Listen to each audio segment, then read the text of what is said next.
இப்போ நம்ம திடீர்னால நம்ம வந்து என்ன பண்ணுறோம், உடற்பயிற்சி செய்கிறோம், ஓட்டப்பயிற்சி செய்கிறோம், இந்த மாதிரி ஜிம்மில் போய் ஒர்க் அவுட்லாம் பண்ணுறோம். அப்படிங்கும்போது உடம்பு ரொம்ப சூடாகும், உணவு செரிமானம் ரொம்ப பாதிக்கப்படும். உடம்பு சூடாயிடுச்சுன்னா உடம்பு ஒழுங்காக வேலை செய்யாது, உள்ளுறுப்புகள் ஒழுங்காக வேலை செய்யாது. அப்போ வந்து உணவு செரிமானம் கடுமையாக பாதிக்கப்படும், மலச்சிக்கல் ஏற்படலாம், ஒழுங்காக கழிவுகள் வெளியேறாமல் போகும். அதாவது எப்போ அப்படின்னா, உடற்பயிற்சி செய்கிற வழக்கத்தை நீங்கள் தீவிரப்படுத்தும் போது ஓட்டப்பயிற்சி, தினமும் ஓட்டப்பயிற்சி, நடைப்பயிற்சி, உடற்பயிற்சி, இப்படி உடலுக்கு தேவையான பயிற்சி நம்ம வந்து ஜிம்மில் போய் ஒர்க் அவுட் பண்ணுறது இதெல்லாம் பண்ணும்போது உடம்பு பயங்கரமாக சூடாக ஆரம்பிச்சிடும். சூடாகும்போது என்ன ஆகும் அப்படின்னா, அந்த உடம்பு ஒழுங்காக வேலை செய்யாது. உணவு செரிமானம் அது வந்து எங்கே பாதிக்கும்னா, முதல்ல உணவு செரிமானம் வந்து ரொம்ப சிரமமாக ஆகிடும். அப்போ வந்து மலம் முழுமையாக வெளியேறாது, மலச்சிக்கல் ஏற்படும்.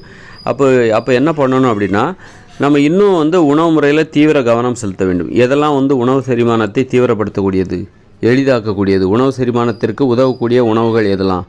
பாகற்காயெலாம் சாப்பிடலாம், பாகற்காய், முள்ளங்கி, இது போன்ற உணவுகள். அப்போ திராட்சை, தினமும் ஒரு திராட்சை சாப்பிடலாம். திராட்சை சாப்பிடுவது, இரவு நேரத்தில் திராட்சை சாப்பிட்றத வழக்கமாக வச்சுக்கணும். அப்புறம் பாகற்காய் அடிக்கடி ஒரு 2 நாளைக்கு ஒரு வாட்டியாவது பாகற்காய் எடுத்துக்கலாம், பாகற்காய் சாப்பிடலாம். அப்புறம் முள்ளங்கி சேர்த்துக்கலாம்.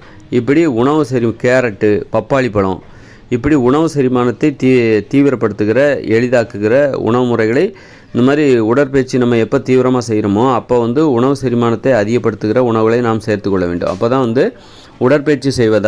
தீவிரமாக உடற்பயிற்சி செய்வதால் உடல் ரொம்ப சூடாகி அந்த உணவு செரிமான வேலையெல்லாம் தடைப்படும்.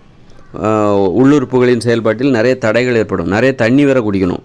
அப்போ வந்து நம்ம உடற்பயிற்சி செய்வதால் உடலில் ஏற்படுகிற அந்த தடைகள், உடல் உள்ளுறுப்பு செயல்பாடுகளில் ஏற்படுகிற தடைகளை நம்ம எப்படி நீக்கணும் அப்படின்னா, நிறைய தண்ணி குடிக்கணும். அப்புறம் வந்து உணவு செரிமானத்தை எளிதாக்குகிற உணவுகள் எதெல்லாம் அப்படின்னு சொல்லிட்டு கண்டுபிடிச்சு சாப்பிட்ணும். கீரைகளை நிறைய சாப்பிட்ணும். அப்புறம் பார்த்திங்கன்னா பப்பாளி பழம், கேரட்டு, அப்புறம் முள்ளங்கி, அப்புறம் அந்த மாதிரி வந்து பாகற்காய், இந்த மாதிரியான உணவுகளெல்லாம் வந்து அடிக்கடி நிறைய, அது மாதிரி வந்து நம்ம வந்து திராட்சை பழம், கொய்யாப்பழம் இதெல்லாம் சேர்த்துக்கும்போது தீவிரமாக உடற்பயிற்சி செய்யும்போது உடலில் ஏற்படுகிற அளவுக்கு அதிகமான சூட்டை தணித்து உடலை எப்போதும் போல இயல்பாக வைத்திருந்து உடலில் தேங்குகிற கழிவுகளை முழுமையாக வெளியேற்றி உடலை ஆரோக்கியமாக நாம் பாதுகாத்து கொள்ள முடியும். இது ரொம்ப உடற்பயிற்சி செய்யும்போது இதை ரொம்ப கவனிக்கணும். நிறைய பேர் உடற்பயிற்சியை கைவிட்டுருவாங்க. எதுக்குன்னா, இந்த மாதிரி உடம்பு ரொம்ப சூடாகுது, உடம்பு ஒழுங்காக வேலை செய்ய மாட்டேங்குது, கழிவுகள் முழுமையாக வெளியேற மாட்டேங்குது, உடற்பயிற்சியை தீவிரமாக செய்யும்போது கழிவுகள் ஒழுங்காக வேலை வெளியே போக மாட்டேங்குது, உணவு செரிமானம் சரியாக நடக்க மாட்டேங்குது அப்படின்னு சொல்லிட்டு உடற்பயிற்சி செய்கிறதே கூட தவிர்த்துருவாங்க. வேண்டாம், எதுக்கு வம்பு அப்படின்னு சொல்லிட்டு. அப்போது நம்ம என்ன பண்ணணும் அப்படின்னா, உடற்பயிற்சி செய்கிறத விடவே கூடாது. உணவு முறையில் நம்ம இன்னும் கவனம் செலுத்தணும், மேம்படுத்த வேண்டும். நல்ல உணவு செரிமானத்தை ஊக்குவிக்கிற உணவுகள் எதெல்லாம்னு தேடி சாப்பிடணும்.